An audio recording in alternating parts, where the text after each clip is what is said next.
Olá para você, amigo ouvinte de mais um Oliver Talk. Atendendo a pedidos, estaremos falando hoje a respeito de certos conceitos de ciência política, como liberalismo, libertarianismo, conservadorismo e a recente confusão brasileira envolvendo esses conceitos. Agradecemos sua presença, sua companhia e sempre fico alerta. Sim, estamos no iTunes, no Google Podcast, no Spotify, no SoundCloud, no Senso em Comum e em praticamente todos os meios de divulgação de podcasts possíveis e imagináveis, sempre à sua disposição. Agradeço mais uma vez ao Luciano Oliveira pela confiança e espaço cedido no Oliver Talk, para mais uma análise sobre o nosso atual estado de coisas e, é claro, a você. Eu suponho que você queira saber, mais do que nunca, quais as diferenças entre libertários, liberais e conservadores, quando estes brigam e quando engrossam as mesmas fileiras de combate. Antes disso, um pouco de perspectiva pessoal, com a qual tenho certeza que muitos se identificam.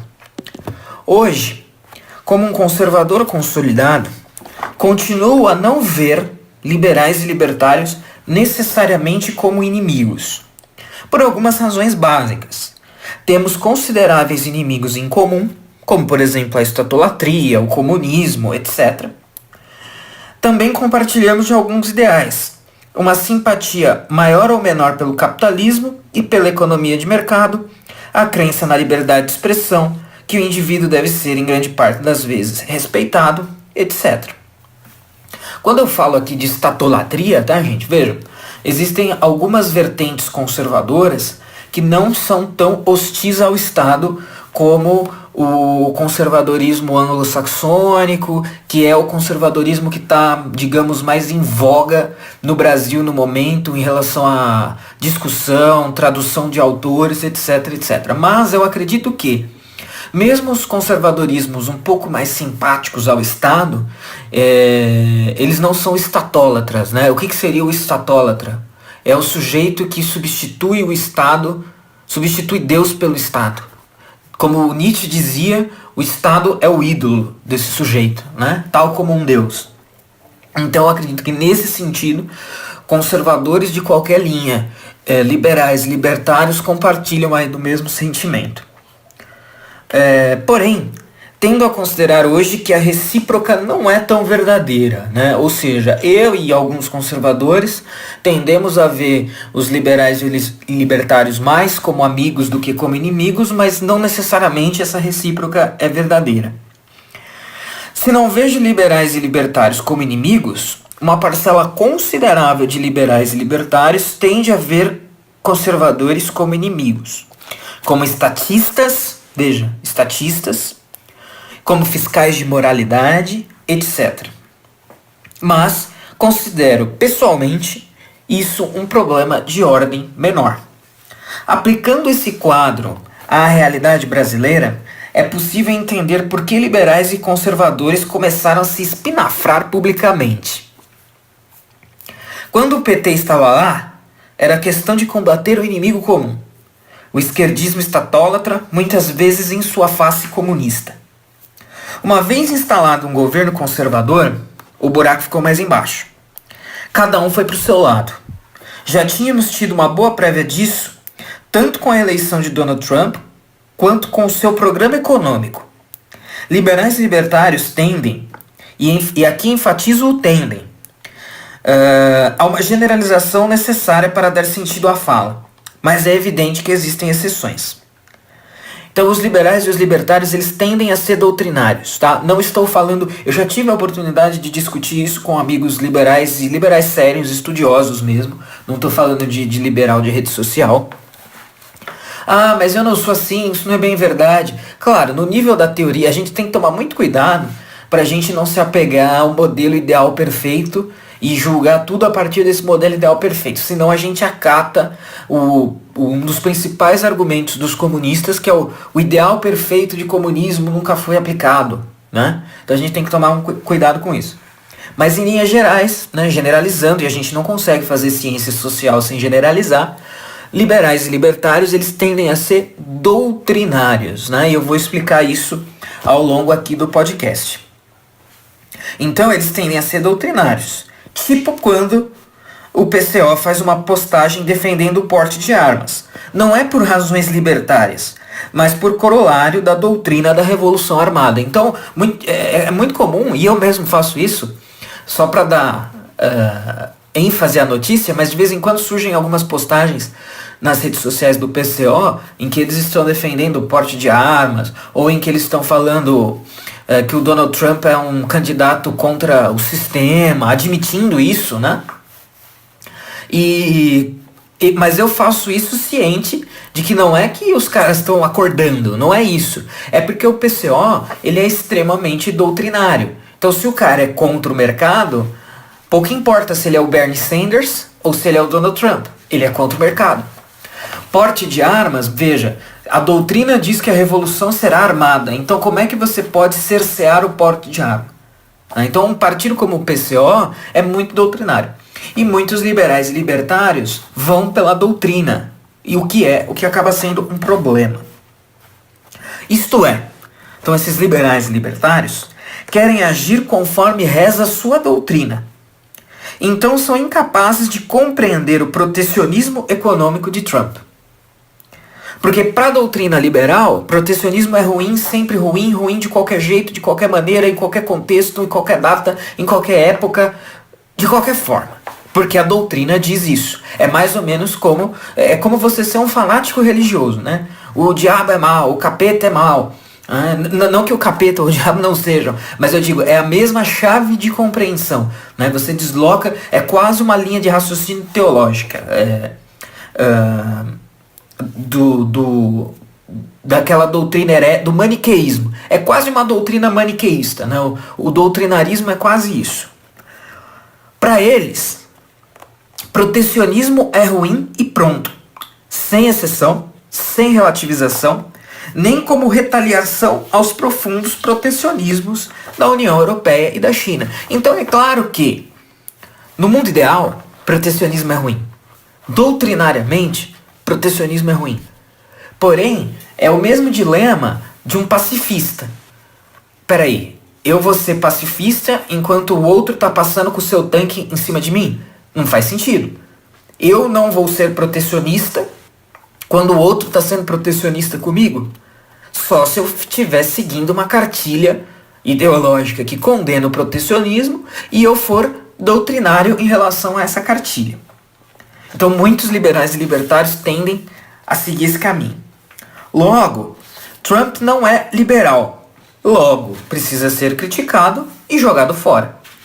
Pelo menos para a raia miúda que segue religiosamente a doutrina. Então essa também, quando eu digo que isso é uma postura de raia miúda, é o sujeito que acabou de conhecer qualquer doutrina, qualquer ideologia política na internet, e aí ele passa a querer enxergar e explicar e reduzir o mundo àquela doutrina. Isso é um fenômeno muito comum. Isso acontece com uma frequência considerável, e a pessoa passa a aderir a esse tipo de análise. Se você conhece grupos que reúnem liberais ou libertários, então você sabe do que eu estou falando. Exemplo: o tratamento dado pelos neófitos ao chamado princípio da não agressão. A ideia de que você nunca pode iniciar a agressão contra o trem. É lícito agredir apenas em retaliação. Então é isso que reza o PNA, né? O princípio da não agressão. Os fóruns desses grupos estão recheados de posts como: fazer tal coisa fere o PNA? Então quem participa de grupos do Facebook como o Liberalismo, que é um grupo que eu fui bloqueado há muito tempo, ou o grupo Libertarianismo, se você abrir lá, todo dia tem alguma postagem assim: espiar a mãe do seu melhor amigo tomando banho fere o PNA? Vender o seu próprio rim fere o PNA? Chupar cana e assobiar no meio da Avenida Paulista pelado fere o PNA? Esse tipo de idiotice de quem está preso a um raciocínio absolutamente doutrinário. Então isso é o exemplo mais prático do que apontei. Os caras pegam a doutrina e querem reduzir toda a variedade e multiplicidade de fenômenos que se dão na realidade a um único princípio. Se ferir o PNA não pode, se não ferir, pode. Os caras querem reduzir e explicar toda a realidade a partir dessa chave. Essa é uma tendência que se aplica, em maior medida, a libertários. Liberais costumam se apegar a outras normas de conduta burguesas e esperam que esquerdistas sigam as suas regras do jogo. Liberais famosos de internet já disseram abertamente que seu compromisso não é com nenhum tipo de anti-esquerdismo, apesar do compromisso da esquerda ser sempre com toda forma possível de antiliberalismo. Pelo contrário, pois para diversos liberais não há muita divergência de agenda com a esquerda auto-intitulada progressista, né? Aí a gente é obrigado a remeter àquela brincadeirinha que o liberal é o esquerdista que entendeu de economia, só, né? No que diz respeito à economia, ok, mas no que diz respeito à agenda moral, liberais e esquerdistas algumas vezes estão bem próximos ou são até idênticos. Liberais saem na frente para defender, por exemplo, o direito à liberdade de expressão de esquerdistas.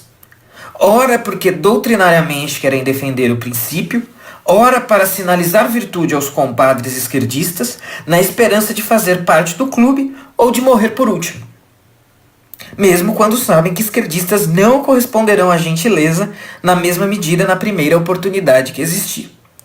Ou seja, muitos liberais, ou os intitulados left libertarians, né, ou left libs, preferem o falso afago da esquerda autoritária em nome de apreço a princípios doutrinários abstratos do que eventuais acenos sinceros de conservadores. Não posso negar que muitos conservadores caem nas cantilenas liberais. Eu mesmo já fui simpático à alcunha liberal conservador, atacada primariamente por liberais que preferem vínculo com a esquerda do que com conservadores. Por isso tenho falado na necessidade urgente de um conservadorismo não burguês, conforme já rezava o autor russo Nikolai Berdyaev em seu Uma Nova Idade Média. Esse livro foi publicado no Brasil pela editora Arcádia. Vale muito a pena para quem se interessa por essa discussão, e quem tiver interesse pode buscar por esse livro. A editora infelizmente já não existe mais, mas vocês encontram com certeza esse livro por aí. Conforme dizia Lenin, a burguesia até se acorda com que será enforcada. Muitas vezes nós, conservadores, por tomarmos clara e evidente postura antimarxista, a única possível, caímos nas esparrelas marxistas sem perceber.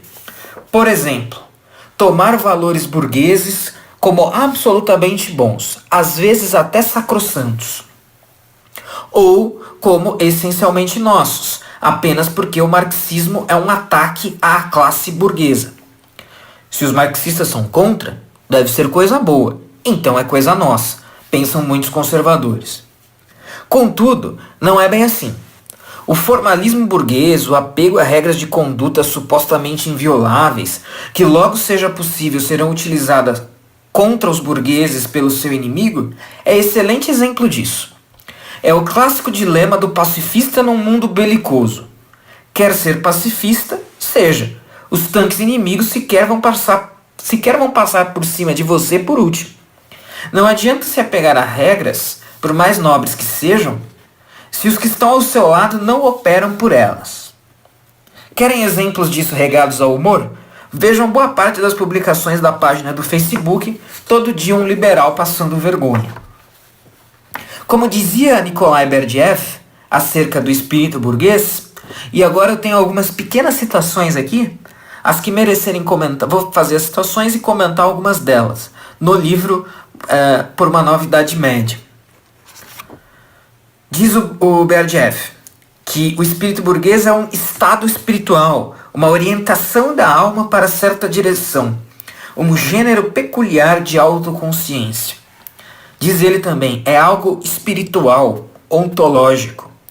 Esse espírito burguês amadureceu e subjugou a sociedade e a cultura. A sede de poder, de bem-estar e de riqueza triunfa sobre o anseio de santidade e genialidade. Vejam bem, gente, isso é pensando na nossa discussão atual aí sobre as polêmicas entre liberais e os demais. Vou até repetir. A sede de poder, de bem-estar e de riqueza triunfa sobre o anseio de santidade e genialidade. As realizações mais elevadas do espírito pertencem ao passado. A espiritualidade encontra-se em declínio, e uma época de decadência espiritual traz consigo a ascensão da burguesia. O burguês, mesmo quando é um bom católico, acredita somente neste mundo, naquilo que é conveniente e útil. O burguês adora dar esmolas nas sinagogas e nas ruas para ser elogiado pelas pessoas. Então olha só, parece que o Berdyaev estava prevendo a sinalização de virtude dos left-libs e de alguns liberais para a esquerda, né? O cara quer ser elogiado porque ele defende a liberdade de expressão, sendo que amanhã as mesmas pessoas que ele está defendendo hoje vão lutar para tolher a liberdade de expressão dele. Seguindo aqui mais algumas pequenas citações. Há burgueses conservadores, tanto quanto os há revolucionários. Então o revolucionário burguês acho que não é segredo nenhum. O burguês conservador também não, mas é esse conservador que está um pouco perdido, né? Ele está aderindo a valores que talvez não sejam tão simpáticos assim ao conservadorismo dele. O burguês idolatra a vaidade e considera as suas próprias ações divinas. O burguês, outrora um mero tipo psicológico, entre outros, é hoje o tipo social predominante. Então o Berdyaev diz isso na sua obra Uma Nova Idade Média, publicado pela editora Arcádia, entre as páginas 183 e 197. Então todas essas citações, elas representam o espírito de um liberal, que é o espírito de muitos conservadores, e por isso considera urgente um conservadorismo não burguês. No campo teórico, ainda é necessário dizer que liberalismo e libertarianismo são ideologias, especialmente no sentido conferido ao termo pelo filósofo americano Russell Kirk, apresentado em seu A Política da Prudência. São cosmovisões que prevêem um ordenamento social perfeito ou quase perfeito, se implantadas em sua totalidade. Então é isso que as ideologias são. É provável que meus amigos liberais mais equilibrados fiquem bravos aqui e objetem que eles não são assim. Pode ser que não sejam, mas não estou falando de indivíduos. Estou falando da ideologia que sustenta. O liberalismo é uma ideologia moderna e burguesa que faz parte do mesmo panteão que todas as ideologias modernas e burguesas, incluindo o socialismo. É filha do iluminismo e promove o mesmo desencantamento do mundo que seus irmãos, ainda que bastardos. Se o socialista fiel e doutrinário crê que com a abolição da propriedade privada e das classes sociais emergirá uma ordem social perfeita na história, o liberal igualmente fiel e doutrinário crê que com a manutenção da propriedade privada, o Estado limitado e uma economia de livre mercado, todos os problemas sociais serão resolvidos, e daí emergirá uma ordem social virtualmente perfeita. É nesse sentido que socialismo e liberalismo são ideologias e ideologias irmãs, ainda que sejam uma fraternidade à moda Caim e Abel. Essa é, de maneira pura e simples, a crítica que Eric Voegelin tece à modernidade e às ideologias, todas elas. Mundo desencantado, imanentismo e gnosticismo. Mundo desencantado porque não há compromisso com a existência de qualquer realidade além deste mundo. Daí que o liberalismo se transfigura em libertarianismo, sua versão radical, e em suas exposições mais histriônicas, tolere ou seja abertamente simpático a aberrações como legalização de todas as drogas, venda de órgãos ou de bebês. Não há compromisso com qualquer moralidade transcendente e objetiva. Imanentismo, porque crê que tudo o que existe é o aqui e o agora, e nesse sentido, ou se crê na possibilidade de um ordenamento social perfeito dentro da história, que é isso que todas essas ideologias creem e prometem, ou se cai no pessimismo niilista. E ainda gnóstico, porque se vê como capaz e conhecedor da fórmula de realizar esse ordenamento social paradisíaco. Tudo isso ao passo que conservadores, como o mesmo Russell Kirk diz, não possuem uma ideologia. O conservadorismo não tem um manual que alega conhecer e então revelar a fórmula para instalar um paraíso terrestre. O conservador duvida dos planejamentos centrais, mas também da possibilidade de uma ordem mercadológica espontânea resolver não apenas todos os problemas humanos, mas até mesmo os problemas do mercado, que precisa ser guiado por sentimentos morais, como já dizia Adam Smith. A salvação deste mundo por ele mesmo é metafisicamente impossível para o conservador, ao passo que é a meta realizável de qualquer ideólogo, mesmo aqueles por quem podemos cultivar alguma simpatia esporádica. Vejam, toda essa discussão é uma discussão teórica. Ela pressupõe as boas intenções e o interesse puro e teórico dos envolvidos.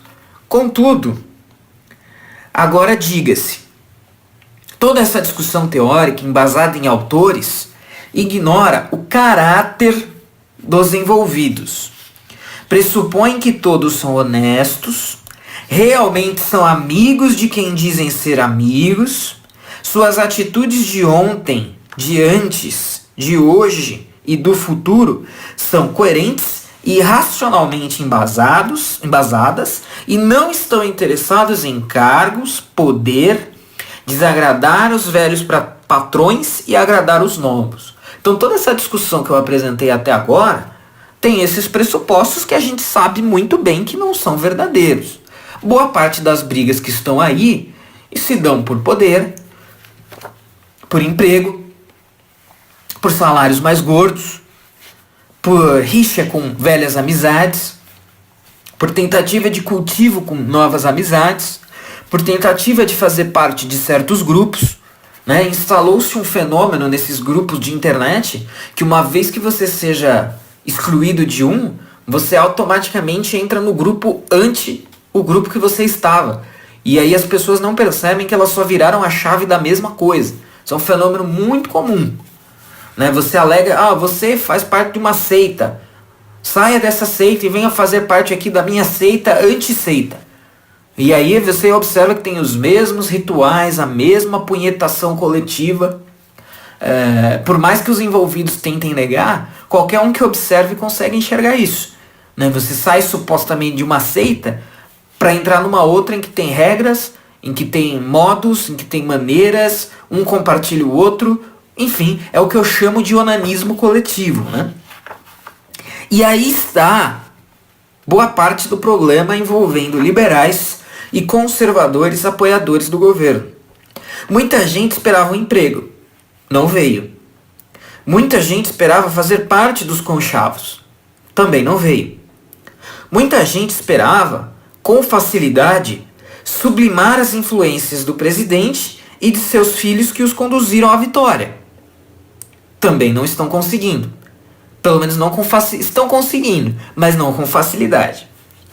Outros já tinham a raiva perfeitamente alimentada porque esperavam os conchavos e os empregos para o caso das eleições de Geraldo Alckmin, Amoedo ou Meirelles. Porque no fundo, não exatamente de maneira surpreendente, um emprego e um contra-cheque gordo é tudo que importa para certas pessoas. Se isso não explica todas as recentes guinadas e deserções de apoio ao governo Bolsonaro, certamente explica grande parte delas. Que venham de liberais ou de liberais afetivos não é exatamente surpresa. Os doutrinários já rechaçavam Bolsonaro desde o princípio, preferindo seu voto em nanicos que apenas propalaram Fernando Haddad. Quando muito votaram com nojinho, adotando a postura mais desagradável para o doutrinário de qualquer ideologia, ser estratégico. Aos demais, não vale a pena gastar tanto latim.